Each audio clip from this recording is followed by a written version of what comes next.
Good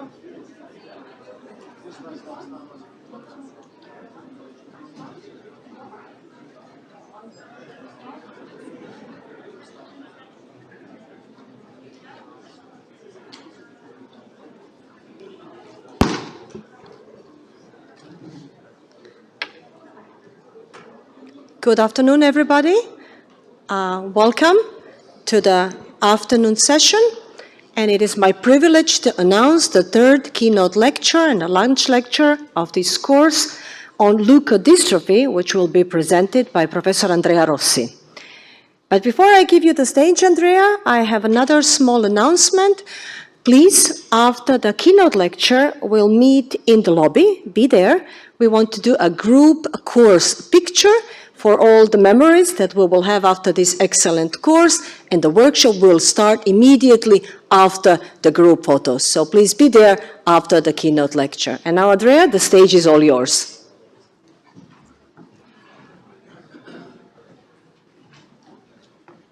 Thank you very much, Maida.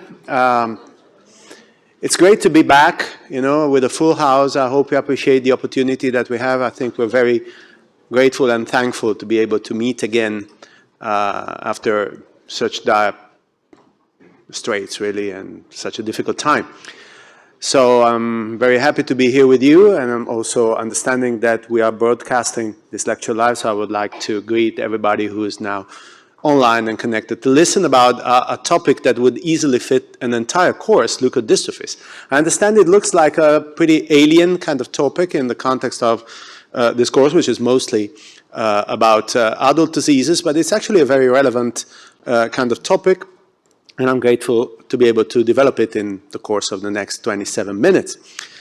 It's quite clear that the explosion in the size of the cerebral hemispheres during mammalian evolution, which you see here, is correlated with increasing behavioral and cognitive capacities.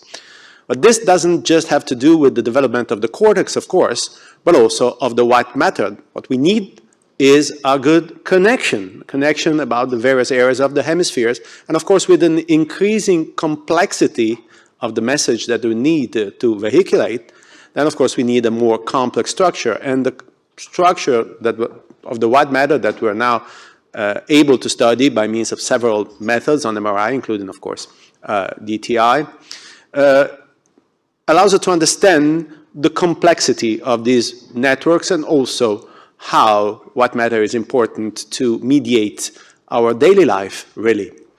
So it is important to be familiar with white matter diseases. I suppose most in this room will be familiar with the so-called acquired white matter diseases that you've been dealing with during the course, the acquired demyelinating diseases, MS and ADEM and everything. We're going to briefly deal this afternoon with the congenital white matter disorders, or leukodystrophies. One good way to look at these things, of course, is, as we know, most acquired diseases of the white matter will have an asymmetric involvement of the brain. Most congenital will have a pretty symmetrical involvement of the brain. That is not always true, though, and you need to be prepared for a number of exceptions. Okay, so if we talk about acquired white matter disease, of course, the first guy who recognized them as such was Charcot in 1868. He described what is today known as multiple sclerosis, la sclerose en plaques. And then these two people, Drs. Pelliceus and Metzbacher, in successive periods, described a congenital form of white matter disease that now bears their name. It's known as Pelliceus-Metzbacher disease. But it was not until 1928 that the term leukodystrophy was first introduced. And if we look at the original definition of leukodystrophy, hereditary progressive disease characterized by white matter degeneration, well, it looks like a viable definition even today. Actually, this concept brings about the question of what is a leukodystrophy, and this is what we will attempt to answer in the next 25 minutes. So when I was the age of most of you people in the room here, I thought that a leukodystrophy was a disease of myelin, so a myelinopathy.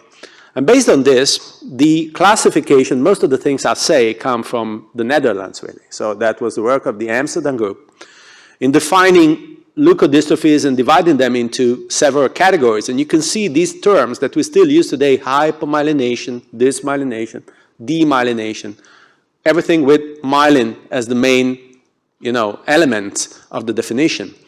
But these kind of categories that we see listed here, and we still use today, are not really so well defined, because we might have a hypothetical disease which is hypomyelinating in that there is a lack of myelin deposition, but that myelin is also structurally or biochemically abnormal and is eventually eliminated. Okay, so these are actually categories that have blurred margins, blurred boundaries.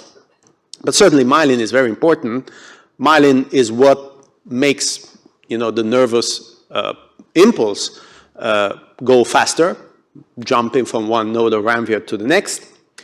What happens at the node of Ranvier when the action potential is generated, there is depolarization, which leads to an ingress of sodium ions at the node.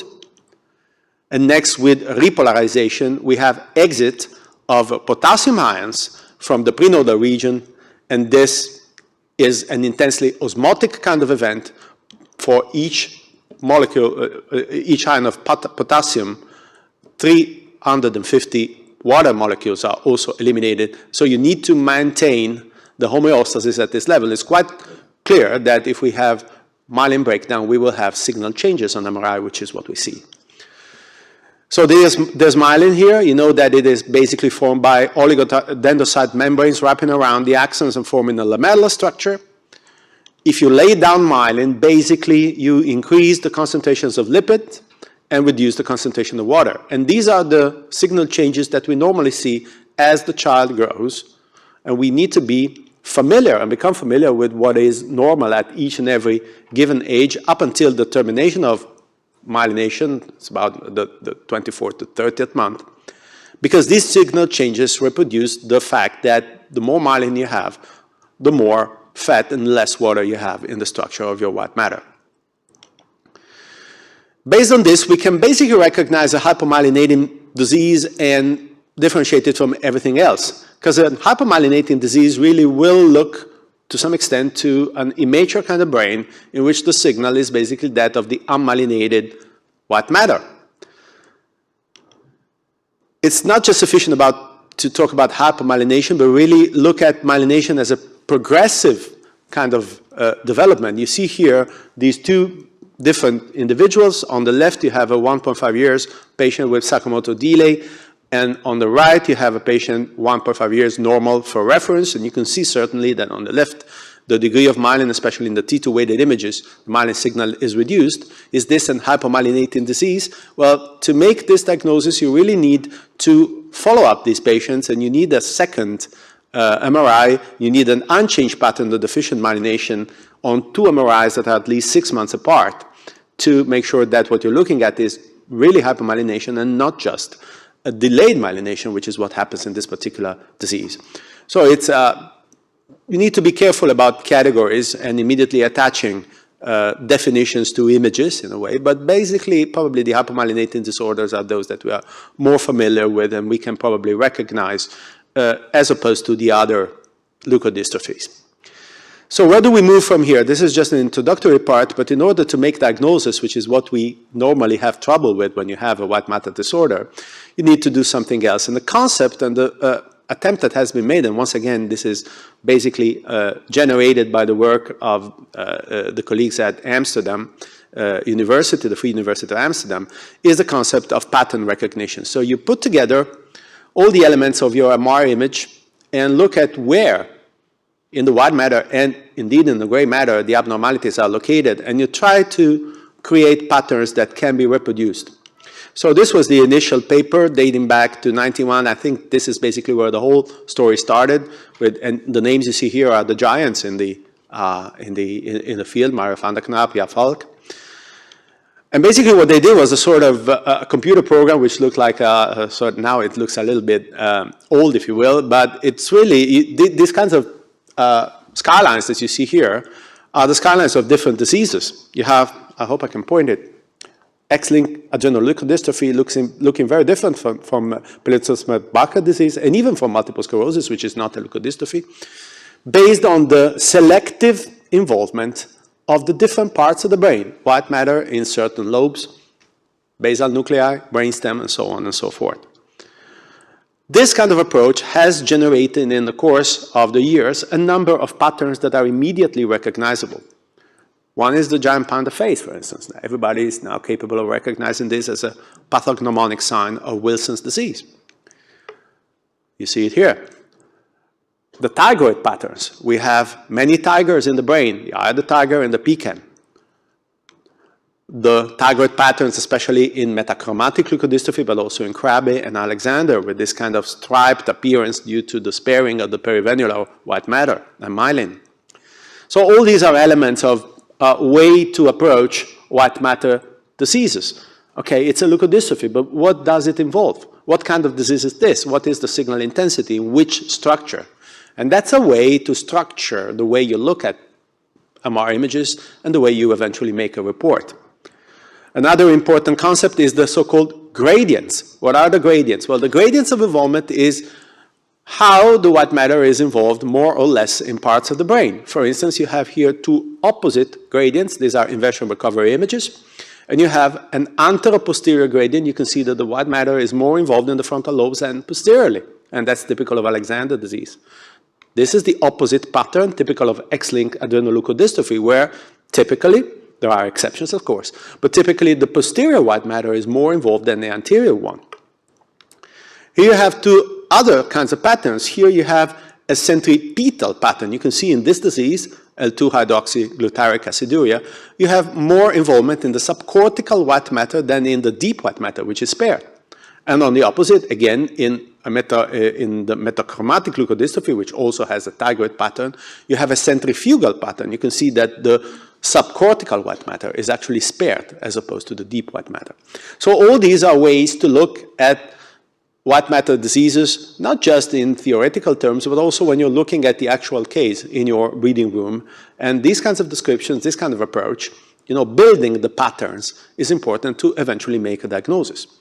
Other concepts that are important is to realize that these diseases are not fixed. They have a course, and this course is moving according to disease stages to from full-blown white matter abnormality, like in this patient, 12 months. You can see relatively edematous white matter. And here at 18 months, in the same patient, this is Krabbe disease, you can see a burnt-out stage. These are not two different patients. It's not even two different diseases. It's the same patient with the same disease at different stages. Also, under metabolic crisis, you can have changes. This is a case of propionic acidemia, and you can see the white matter disorder. There's also gray matter, deep gray matter involvement. And after metabolic control of the disease, you have normalization. Other patterns, if you will, that need to be known is the clinical context in which the leukodystrophy arises. For instance, if you look at this patient, this is a leukodystrophy, okay? So that's diffuse white matter disease. It's subtentorial, not infratentorial, but there's very little specificity in this kind of context. But knowing that the patient is a floppy infant with elevated creatine kinase and with congenital muscular dystrophy makes it basically pathognomonic for one particular disease, which is called merosin deficient congenital muscular dystrophy due to LAMA2 mutations. So it's a game of puzzle, basically. It's putting together all the elements, and these are elements regarding the MRI, but also elements regarding the clinical picture that the patient has. Based on this kind of approach, and with the contribution of progressively more advanced genetic tools, and putting everything together, they have, I should say, obtained an exponential increase in the number of the so-called defined leukodystrophies in the last decade. And you will see that each and every month you have new genes, new pathways, new diseases, new clusters or families that are defined, and eventually new leukodystrophies that are being described. This is just one example of this kind of approach by putting together patients, okay, with similar clinical pictures and similar MRI pictures. New diseases have been progressively identified. This is one example. You will see many of the newer, some of the older diseases carry the names of the discoverer, okay? Many of the new diseases are actually, the name of the disease is an acronym, which puts together the main fundamental elements of the disease. LBSL is leukoencephalopathy with brainstem and spinal cord involvement and high lactate. By knowing this, you have the pattern already in the name of the disease itself. These are patients manifesting with early childhood, slowly progressive cerebral ataxia, spasticity, and dorsal column dysfunction, sometimes, as it's written here, with a mild cognitive deficit or decline. And here's how they look like. They have a spinal cord involvement that prevails in the lateral and posterior columns. They have a peculiar involvement of the brainstem, and especially one thing which is really very typical is the involvement of the roots of the trigeminal nerve in the brainstem. And that's where you need, of course, your anatomy to actually say, okay, this is not just brainstem involvement, but which structure of the brainstem are involved. And they have a leukodystrophy with lactate if you place a spectroscopy over there.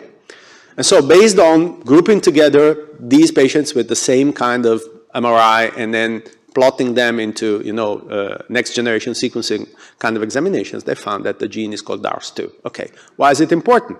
Well, this is a mitochondrial aspartyl tRNA synthetase. So it's something that has to do with the mitochondrion.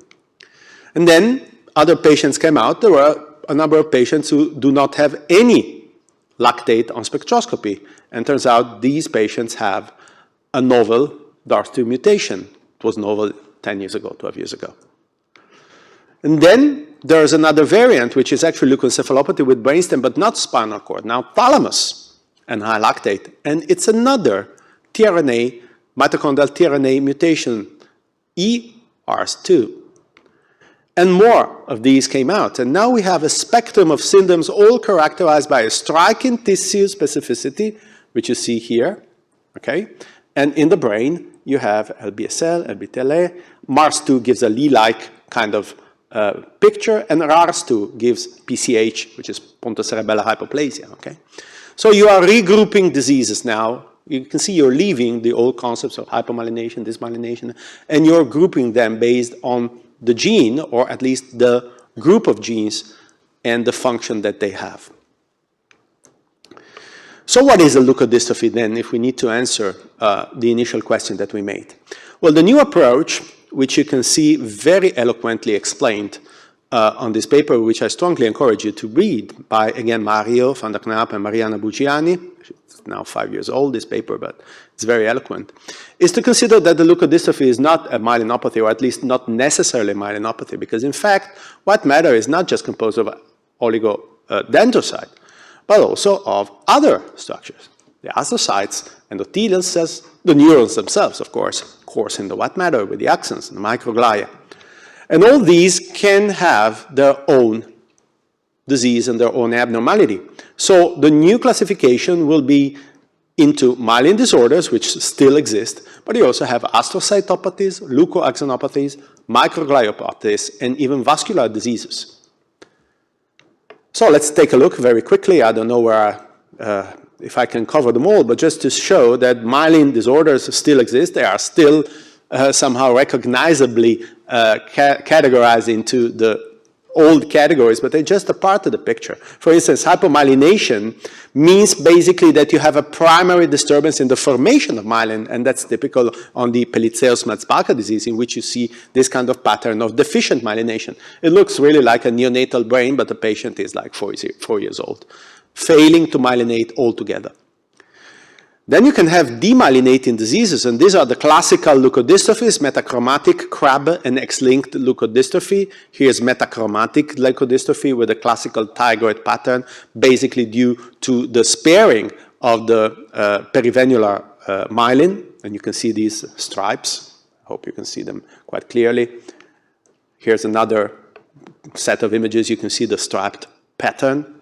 And these tigroid patterns are also found in other of the congenital demyelinating diseases, such as Krabbe disease, which also has, on top of the tigroid pattern, also some posterior anterior gradient, and also involvement in the posterior fossa, namely in the pyramidal tracts as well as in the dentate nuclei. Also, Krabbe disease will have this sort of pseudo-neoplastic enlargement of the optic chiasm, and significantly, and that's the same as a metachromatic leukodystrophy, they also have peripheral neuropathy, and that brings about an enhancement of the peripheral nerves, which sometimes is problematic. We'll see some in the workshops. And here, X-linked adrenoleukodystrophy with the classical posterior-anterior kind of gradient, typically found in males with hyperpigmentation due to adrenal insufficiency. And you can see here the classical anterior-posterior pattern with also the presence of enhancement along the leading edge of inflammation and then the fully and the active demyelination gradient anteriorly. Other myelin disorder due to myelin vacuolization, here the paradigm is the Cannabin disease. And as we know, Cannabin disease is basically due to accumulation of water because of malfunction of NIA catabolism. The gene that causes Cannabin disease basically catabolizes NIA, and so we have an accumulation of NIA, which probably has a role in the molecular efflux water pump system, and that basically brings about a swelling of the white matter, but not just the white matter, also the deep gray matter nuclei are very strongly swollen. And what is typical about this kind of pattern, of course, is the spectroscopy element, because, of course, if you have failure of catabolism of NIA, then you will have accumulation of NIA, which becomes immediately visible on spectroscopy. Okay, then if we move to astrocytopathies, this is another relatively new kind of category, but now we know that mutations in astrocyte-specific gene products or intramyelin vacuolization or astrocytic dysfunction brings about a number of diseases, which the most important of which you can see listed here. And what these diseases have in common is a leukodystrophy pattern associated with macrocrania. So head circumference is significantly large in these children. The most famous one is perhaps Alexander disease. And in Alexander disease, the pattern is an anteroposterior pattern. You can see that the white matter in the frontal lobe is now more involved than the white matter in the posterior portion. But that's just the infantile form. Then the picture gets more complicated if you look at age groups, okay? And actually the juvenile form and even the adult form have a predominant brainstem and spinal cord involvement. So I'm aware that everything is very complicated and more complex than I would like to sell you today. But I'm trying just to show you the main categories and the main patterns today. In the so-called Van der Knapp disease, which I'm sure if Mario was in the room, she would not like it to be called with her name, but in fact everybody except herself call it Van der Knapp disease. It's actually called megalencephalic leukoencephalopathy with subcortical cyst. You have again this swelling of the white matter, and the swelling and the vacuolization is so pronounced that you even develop sort of pseudocysts in the subcortical white matter, predominantly in the temporal poles.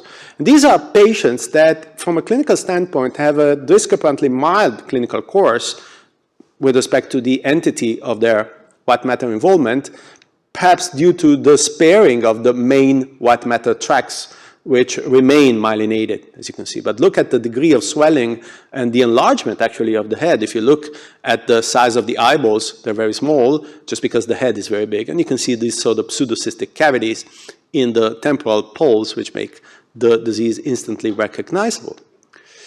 And then the vanishing white matter disease, in which basically you have a sort of liquefaction of the white matter, so that if you look at the flare and the T1 weighted images, you can see that the white matter looks pretty much like CSF in signal intensity. Again, you can see here the progressive liquefaction of the white matter that is typical for this disorder. So these are astrocytopathies. A third category that I will spend a few seconds on is the so-called leukoexonopathies. You have to consider the axons and the myelin as a sort of functional unit. If you have a primary axonal disorder, then you are going to degenerate myelin, and you may end up with something that looks like hypomyelination, but in fact is not hypomyelination, at least not primarily, because the disease and the abnormality is in the axon and not in the myelin per se. So typically these are disorders that will have some element of atrophy embedded in the leukodystrophy pattern. You can see here two diseases, GM1 gangliocytosis, ceroid lipofuscinosis, both showing atrophy, especially the second one. But more generally speaking, we will have in this category some hypomyelinating disease like HABC, the 4H syndrome, HCC, in which some element of atrophy becomes quite prominent. For instance, in HABC, we actually have an atrophy of the basal ganglia and the cerebellum, so that basically you have the leukodystrophy pattern, which looks like a hypomyelination. But if you look, the cerebellum is atrophic, and the basal ganglia are basically almost gone. Here, the putamen is simply absent. That's an atrophic process. In the 4H syndrome, which is due to POL3 mutations, 4H means hypomyelinating, hypodontia, hypogonadotropic hypogonadism, so again, an acronym. And you have a profound cerebellar atrophy in the context of a leukodystrophy pattern. And there are also other patterns to be remembered, for instance, the T2 hypointensity of the basal nuclei, especially in the globus pallidus and lateral thalamus. HCC, hypomyelination with congenital cataract, is another of these leukodystrophy hypomyelinating leukodystrophies, which are actually due to neurodegeneration of the axonal myelin unit. And again, this has been proven to be caused by a mutation of a gene which is expressed in the axon and not in myelin per se. The final two categories I will only very briefly talk about. Microgliopathies are very rare and mostly found in adults, so you may find them in adult patients. Just remember that leukovasculopathies can be found, and one typical example is CADASIL, which is a leukodystrophy and can be found in children as well, although rarely. Something that we pediatric neuroradiologists almost never think about. The final point I'd like to make is that in the definition that we had, the disease is progressive. Is it always progressive? Is it inevitably progressive? Well, not really, because if we again come back to the Van der Knapp disease, you can see the genes in red that are causing it. The vast majority of these patients have a mutation in the MLC1 gene, but there is another gene which is very called the glial-cam, which is a molecular chaperone to MLC1. And when the mutation is on glial-cam, there are chances that these patients have an autosomal disease form in which there will be an improving phenotype. And you can see this patient, 9 months, that progressively myelinates and heals itself. So not every leukodystrophy is necessarily a progressive degenerative disease. So to answer the question, finally, what is a leukodystrophy? It's a sort of riddle. It's like solving this kind of game, which of course I suppose that everybody is capable of solving. You just need to think outside of the box like these two people used to do. So a leukodystrophy is not a myelinopathy. It is a genetically determined disorder that primarily affects central nervous system white matter, irrespective of the structural white matter component that is involved, irrespective of the molecular process affected, and even irrespective of the disease course. We are, I think, not just me, but all of us indebted to these gentlemen and these persons who really did a lot of work in this kind of field. It's very difficult to recapitulate any of this work in just 25 minutes. So I hope I was able to just plant some seeds for further research in your mind. And certainly I would like to thank my collaborators in Gaslini Hospital, who let me do what I do and do the rest of the work. So thank you so much.